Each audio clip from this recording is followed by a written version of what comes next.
नसू एक औरत नुमा आदमी था, बारीक आवाज़, बगैर दाढ़ी और नाजुक अंदाम मर्द। वो अपनी ज़ाहरी शक्ल सूरत से फ़ायदा उठाते हुए ज़नाना हमाम में औरतों का मसाज करता और मैल उतारता था। कोई भी इसकी हकीकत नहीं जानता था, सभी इसे औरत समझते थे। ये तरीका इसके लिए ज़रिए मुआश भी था और औरतों के जिस्म से लज्जत भी लेता था। कई बार ज़मीर के मुलामत करने पर इसने इस काम से तौबा भी कर ली, लेकिन हमेशा तौबा तोड़ता रहा। एक दिन बादशाह की बेटी हमाम गई।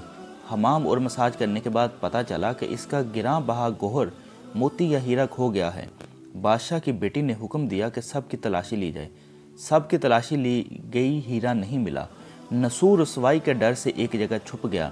जब इसने देखा कि शहजादी की कनीज़ें इसे ढूंढ रही हैं, तो सच्चे दिल से खुदा को पुकारा और खुदा की बारगाह में दिल से तौबा की और वादा किया कि आइंदा कभी भी ये काम नहीं करूँगा। मेरी लाज रख ले मेरे मौला। दुआ मांग ही रहा था कि अचानक बाहर से आवाज़ सुनाई दी कि नसू को छोड़ दो, हीरा मिल गया है। नसू नम आंखों से शहजादी से रुखसत लेकर घर आ गया। नसू ने कुदरत का करिश्मा देख लिया था और हमेशा हमेशा के लिए इस काम से तौबा कर ली। कई दिनों से हमाम ना जाने पर एक दिन शहजादी ने बुलावा भेजा कि हमाम आकर मेरा मसाज करे, लेकिन नसू ने बहाना बनाया कि मेरे हाथ में दर्द है, मैं मसाज नहीं कर सकता। नसू ने देखा कि इस शहर में इसका रहना इसलिए मुनासिब ही नहीं है। सभी औरतें इसको चाहती हैं और इसके हाथ से मसाज लेना पसंद करती हैं। जितना भी गलत तरीके से माल कमाया था, सब गरीबों में बांट दिया और शहर से निकलकर कई मील दूर एक पहाड़ी पर डेरा डालकर अल्लाह की इबादत में मशगूल हो गया। एक दिन इसकी नज़र एक भैंस पर पड़ी जो इसके करीब घास चर रही थी। इसने सोचा कि ये किसी चरवाहे से भागकर यहाँ आ गई है। जब तक इसका मालिक न आ जाए तब तक मैं इसकी देखभाल कर लेता हूँ, लिहाजा इसकी देखभाल करने लगा। कुछ दिन बाद एक तिजारती काफिला रास्ता भूलकर इधर आ गया, जो सारे प्यास के शिद्दत से निढाल थे। उन्होंने नसू से पानी मांगा। नसू ने सबको भैंस का दूध पिलाया और सबको सैराब कर दिया।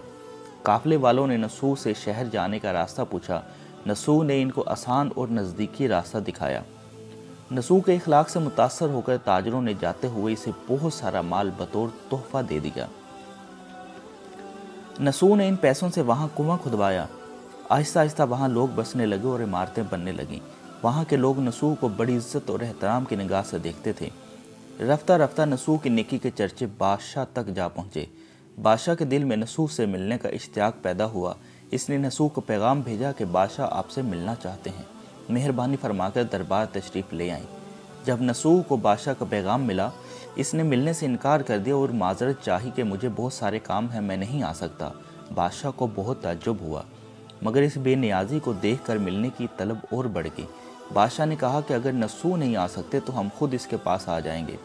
जब बादशाह नसू के इलाके में दाखिल हुआ, खुदा की तरफ से मलकल मौत को हुक्म हुआ कि बादशाह की रूह कब्ज़ कर ले। चूँकि बादशाह बतौर अकीदत नसू को मिलने आ रहा था और रियाया भी नसू की खूबियों की गर्विदा थी, इसलिए नसू को बादशाह के तख्त पर बिठा दिया। नसू ने अपने मुल्क में अदल व इंसाफ का निज़ाम कायम किया। वही शहज़ादी जिसे औरत का भेस बदल कर हाथ लगाते हुए भी डरता था, इस शहज़ादी ने नसू से शादी कर ली। एक दिन नसू दरबार में बैठा लोगों की दात रसी कर रहा था कि एक शख्स वारिद हुआ और कहने लगा कि कुछ साल पहले मेरी भैंस गुम हो गई थी, बहुत ढूंढा मगर नहीं मिली, बराए मेहरबानी मेरी मदद फरमाएं। नसू ने कहा कि तुम्हारी भैंस मेरे पास है, आज जो कुछ मेरे पास है वो तुम्हारी भैंस की वजह से है। नसू ने हुक्म दिया कि इसके सारे माल और दौलत का आधा हिस्सा भैंस के मालिक को दे दिया जाए। वो शख्स खुदा के हुक्म से कहने लगा, ए नसू, जान लो, ना मैं इंसान हूँ और ना ही वो जानवर भैंस है, बल्कि हम दो फरिश्ते हैं, तुम्हारे इम्तिहान के लिए आए थे। ये सारा माल और दौलत तुम्हारे सच्चे दिल से तौबा करने का नतीजा है। ये सब कुछ तुम्हें मुबारक हो। वो दोनों फरिश्ते नज़रों से गायब हो गए। इसी वजह से सच्चे दिल से तौबा करने को तौबा नसूह कहते हैं। तारीख़ की कुतुब में नसूह को बनी इसराइल के एक बड़े आबद की हैसियत से लिखा गया है। नसूह रिज़्क़ कमाने के लिए अल्लाह का नापसंदीदा काम किया करता था। जब वो काम अल्लाह के खौफ की वजह से छोड़ा तो अल्लाह ताला ने रिज़्क़ के असबाब पैदा किए और बादशाहत तक अता कर दी। हराम तरीके से लज्जत हासिल करना छोड़ा तो अल्लाह ने निकाह में शहज़ादी दे दी। अल्लाह ताला हम सब को तौबा करने और तादम मर्ग इस तौबा पर कायम रहने की तौफीक अता फरमाए। امید کرتا ہوں کہ آپ کو یہ ویڈیو ضرور پسند آئی ہوگی اور آپ اس کو اپنے دوستوں کے ساتھ بھی ضرور شیئر کریں گے۔ اللہ پاک میرا اور آپ سب کا حامی و ناصر ہو۔ اللہ حافظ۔